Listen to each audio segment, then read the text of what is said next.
تو پیارے نبی کریم خاتم النبیین صلی اللہ علیہ وسلم یہ پڑھا کرتے تھے فَإِنَّ خَيْرَ الْحَدِيثِ کتاب اللہ. اب کتاب اللہ کے ہوتے، خیر الحدیث کے ہوتے، کسی اور سے تعلیمات لینے کی ضرورت نہیں ہے. اور اس کی تشریح وہ پیارے نبی صلی اللہ علیہ وسلم کی سنت وہ آگے آ رہا ہے. ان دو کے ہوتے ہوئے کسی اور سے مسلمان کو ضرورت ہی نہیں کہ وہ تعلیمات لے، عقیدے کی رہنمائی لے، عمل کی رہنمائی لے، انہی سے لینی.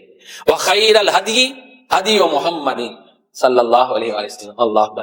ہدی کا معنی رہنمائی، ہدایہ ہدی ہدایتن، سیرت، کردار، تعلیمات، اسوہ حسنہ، یہ سارے معنی. تو بہترین تعلیمات محمد کریم صلی اللہ علیہ وسلم کی تعلیمات ہیں. بہترین ہدایت، رہنمائی، گائیڈنس، انسٹرکشنز محمد کریم صلی اللہ علیہ وسلم کی رہنمائی، ہدایات، گائیڈنس اور انسٹرکشنز ہیں. سب سے بہترین ہدایات محمد کریم خاتم النبیین رحمت للعالمین صلی اللہ علیہ وسلم کی ہیں. وخیر الہدی ہدی محمد صلی اللہ علیہ وسلم. اب پیارے نبی ہر خطبہ میں یہ کلمات پڑھتے تھے. لوگوں کے ذہن نشین ہو جائے کہ تم نے ہدایت دو چیزوں سے لینی ہے، دو مصادر سے لینی ہے، دو ذرائع سے لینی ہے. وہ کون سے ہیں؟ ایک قرآن، دوسری حدیث. اور سنت ایک ہی بات ہے. سنت اور حدیث یہاں مترادف ہیں. میں اکثر کئی دفعہ بچوں کو بھی سمجھاتے ہیں تو میں عرض کرتا ہوں، دیکھیں نا، جب ہم کہتے ہیں اہل سنت، سنت کو ماننے والا، تو اس کا مطلب ہے کہ پیارے نبی صلی اللہ علیہ وسلم نے جو فرمایا اس کو بھی مانتا ہے، جو کیا اس کو بھی مانتا ہے. ایسے تو نہیں ہو سکتا کہ جی جو کیا اس کو تو میں مانتا ہوں اور جو فرمایا اس کو نہیں مانتا. کیسے؟ مسلمان ہی نہیں رہے گا. قرآن کو بھی ماننا ہے اور جو پیارے نبی صلی اللہ علیہ وسلم نے فرمایا اس کو بھی حق ماننا ہے. جو پیارے نبی کریم صلی اللہ علیہ وسلم نے کیا اس کو بھی حق ماننا ہے. جس کو درست کہا اس کو درست ماننا ہے.